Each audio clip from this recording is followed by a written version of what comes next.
We have some new details about PlayStation's version of Game Pass. Should Xbox fans be worried? Streaming from your Xbox is about to get a whole lot easier. There's a really awesome sale going on in the Microsoft Store right now, and I'll share with you my first impressions of Elden Ring. There's also only a few more days to enter for your chance to win your very own Series X from me. There's a link down in the description with instructions on how to do so. Let's discuss. So hype for From Software's latest game, Elden Ring, is at an all-time high right now, and I finally got my chance to jump into the game last night, Thursday, 9 p.m. Pacific time, and explore the lands between for myself. Now, I want to share some of my first impressions of the game. The perspective I'm about to give is a casual's perspective, right? I haven't spent a lot of time with the Souls series, with games like Bloodborne, Sekiro. I've played a little bit of the games, but I haven't really got too deep into it.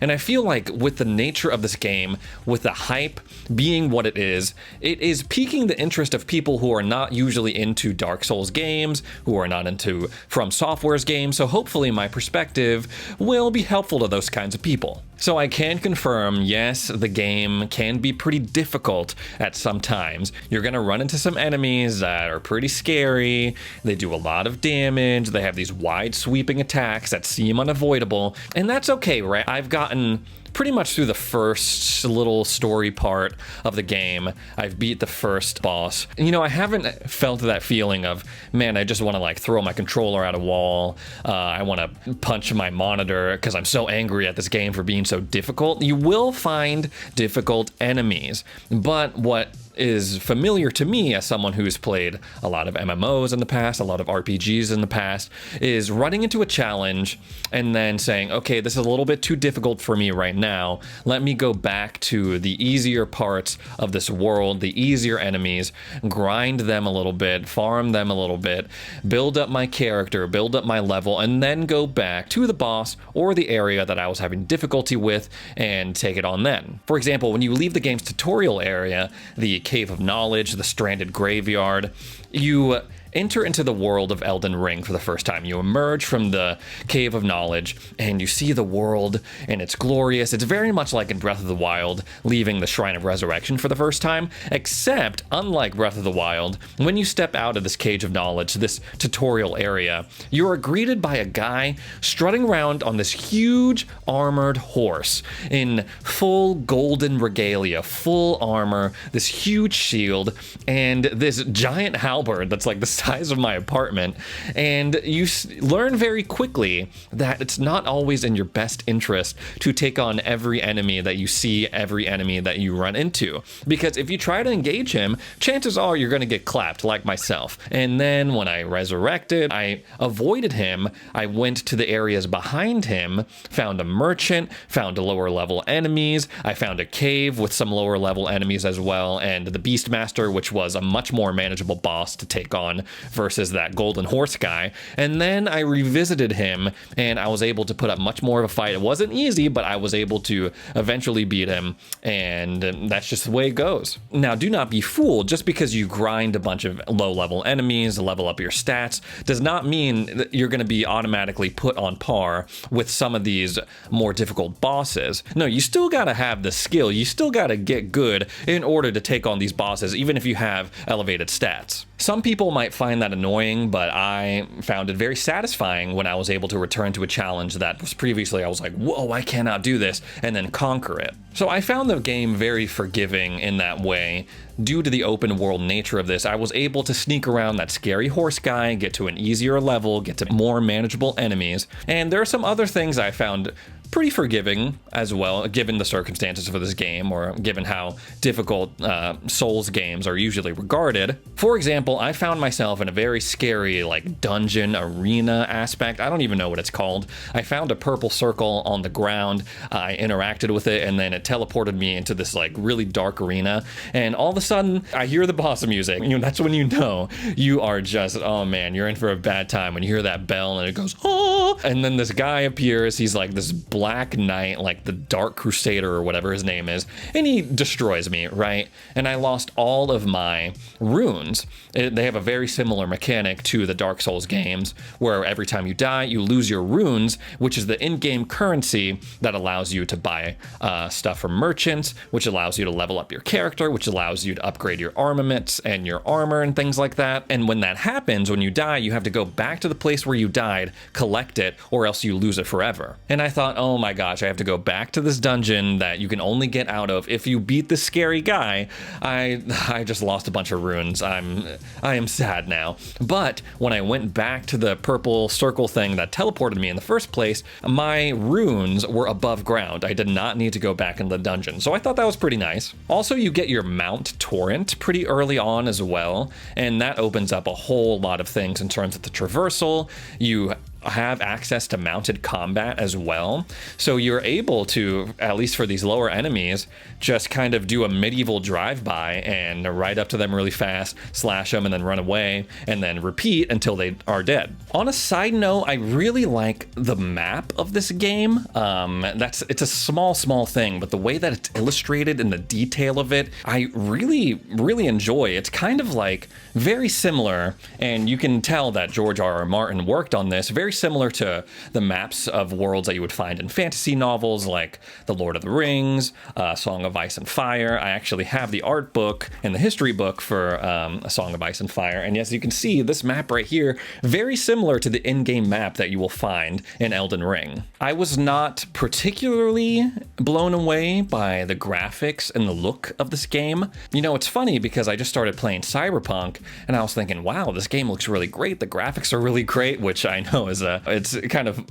feels weird saying that considering how that game launched, but I really wasn't that blown away, like I said, with the graphics of Elden Ring, but that did not stop me from being blown away from the world itself.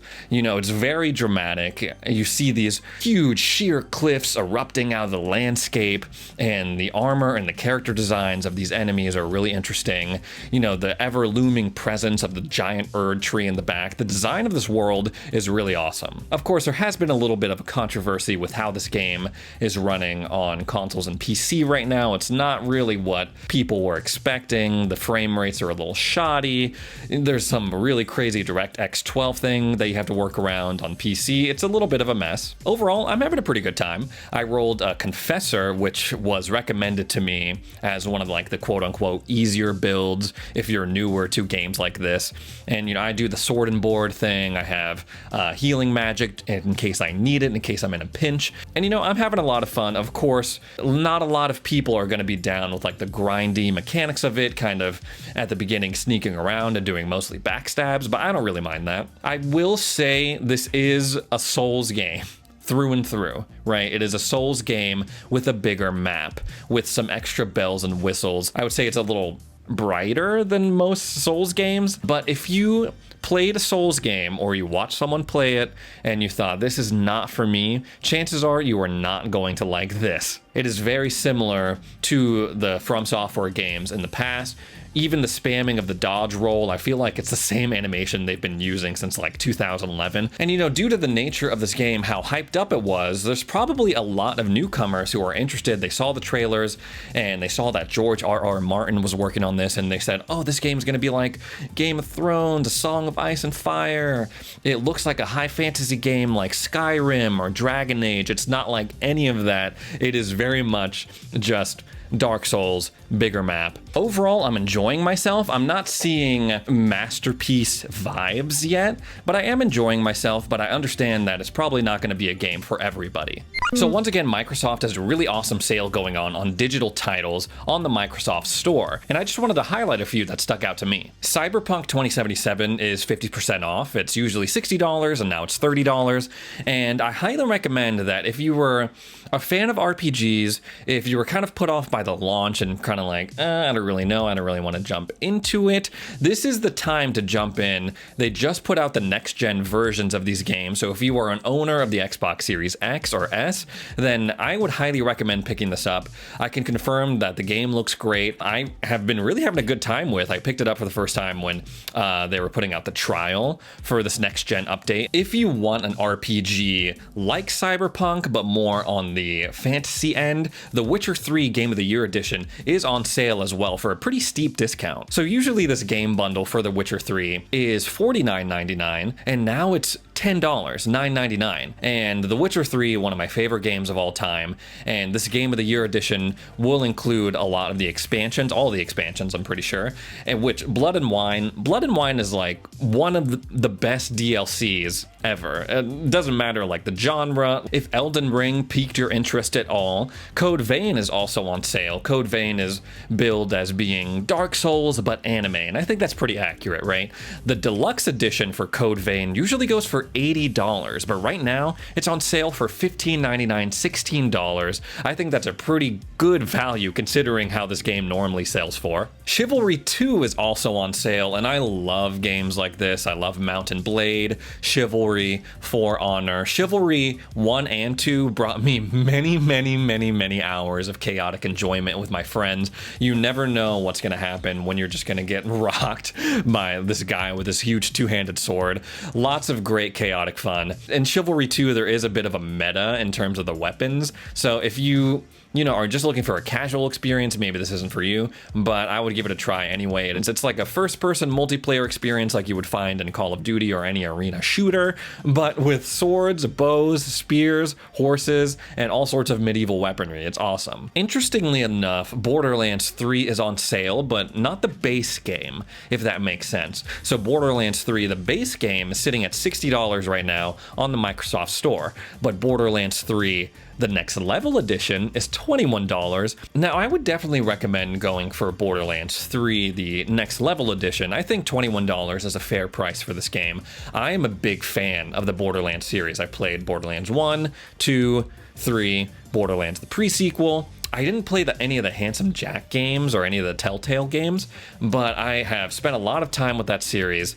For all my Xbox streamers out there, especially if you stream directly from your console, this is a welcome bit of news. Microsoft is finally bringing back Twitch dashboard support for your Xbox console. Now, this is something that used to be on Xbox One consoles. Believe it or not, there was a time where you could yell at your Kinect and say, "Kinect, go live," and it would bring up the Twitch app and you would start streaming immediately. You could also say, "Connect, snap Twitch." So while you were playing a game, you could have Twitch running and watch one of your favorite streamers while you were playing. It was awesome. It was all well and good until Microsoft decided to launch its own streaming platform. I don't know if anyone remembers Mixer. It was a Microsoft streaming platform and they spent a lot of money on it. I think they signed Ninja to this exclusivity deal or something crazy like that, but it ended up tanking. They ended up shutting the whole thing down, I think in 2020, but as part of that, they took off Twitch, I think entirely, on Xbox consoles back in 2017. Obviously, you could already use the Twitch app on your Xbox consoles, but this is just taking it a step further with the convenience of the whole thing, without having to go into the app separately. So all you have to do right now in order to get this set up is go to the Capture and Share tab on your Xbox and then select Live Streaming. It'll bring up a QR code that you'll use your phone to activate and link your Twitch account to your Xbox console. Once you do that, once you link your account to your Xbox, all you got to do is select Go Live Now, and it'll magically stream your gameplay, whatever game you're playing, to Twitch, to your viewers for all to enjoy. Twitch is obviously a huge part of gaming culture. Streaming is a huge part of gaming culture, and you can actually do a pretty decent job of just streaming directly from your Xbox console. You can set up a webcam to your Xbox so you can be on camera on your streams. It is a little bit difficult, but you can connect a USB microphone like this to your Xbox as well and have a pretty decent and stream, and using third-party services, you can even have some overlays as well. You also have some pretty decent customization options, some preference options as well. You can adjust your game audio, you can adjust your mic volume, you have the option to manage party chat. I kind of like to limit my party chat when I'm on my streams, especially when I'm gaming with certain friends, you know, and you can also adjust your bitrate and your resolution. It's pretty nice. Overall, I think this is a great move. Like I said, Twitch, streaming, huge part of gaming culture, and there is a huge swath of Xbox customers that prefer to stream directly from their Xbox. They don't want to invest in a capture card, they don't want to invest in a fancy PC to handle said capture card. So the more that Microsoft can do to support these guys who are streaming directly from their consoles, I think it's a win for everyone. So a little while ago, Sony announced its plans to launch a service called Spartacus, which everyone was freaking out about. They were saying, oh my gosh, it's the PlayStation version of Game Pass. We knew that it was going to come in tiers. There was going to be 3 separate tiers, each offering different things and having different benefits, but now we know what each tier offers and how they are priced. So I just wanted to go through them and compare them to Xbox Game Pass. So the first level is Essential, and this is nothing new, right? This is basically PlayStation Plus. PlayStation Plus benefits, free monthly games, online multiplayer, PlayStation Store discounts. That is identical to what I get with my PlayStation Plus subscription. The Essential is priced at $9.99 a month, $10 a month, and I want to say that is consistent with what you would pay for PlayStation Now. I'm sure they'll have a bundle like, oh, buy a year of the Essential package and you'll get a discount up for it. The second tier, Extra, goes up a little bit in price. Obviously, it's going to be $13,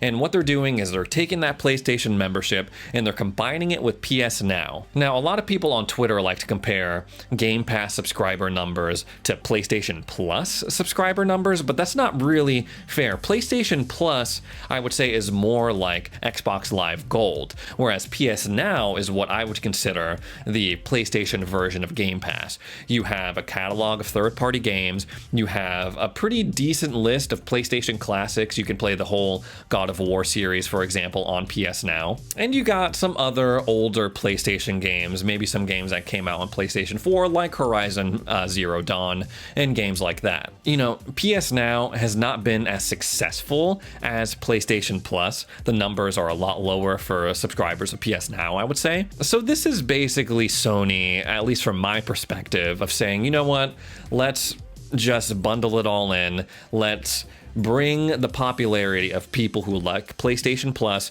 and get them to try PS Now. Let's have a little bit more of an overlap when it comes to those numbers. Let's combine them. Now, the third tier, Premium, this is where it starts to get interesting because it's priced at $16 a month, which is $1 more than Game Pass Ultimate. And you get everything from the extra tier, the PlayStation Plus benefits, the PS Now bundle kind of situation.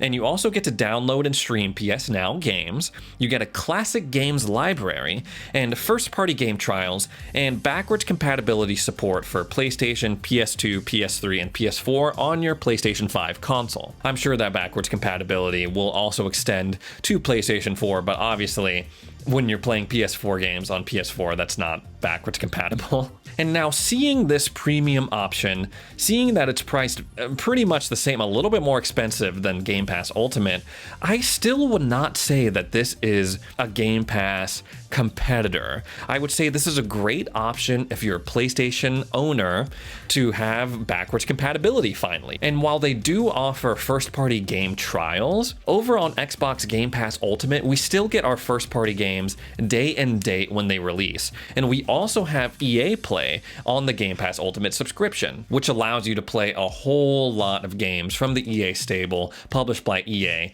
like Jedi Fallen Order, Star Wars Battlefront 1 and 2, and of course, a Game of the Year winner, It Takes Two. I do think that they will get third-party same-day additions to the premium tier of Spartacus, but the fact that they're not putting their first-party games on Spartacus I feel like that still gives Xbox the edge. And for the whole backwards compatibility stuff, I'll have to wait and see just how robust their backwards compatibility library is. But so far, Xbox has been killing it when it comes to the backwards compatible stuff. They have a lot of titles that you can play from the OG Xbox on your Series X, and they make them look amazing. They give them amazing resolution boost, frame boost. Some games that came out 20 years ago, you can play at 120 frames per second, like Doom, like Quake, things like that. You know, I was a little bit worried when I first heard about Spartacus, but seeing the price now, seeing what they're offering in the top tier compared to Game Pass Ultimate, I'm not so much worried. I don't think this is going to be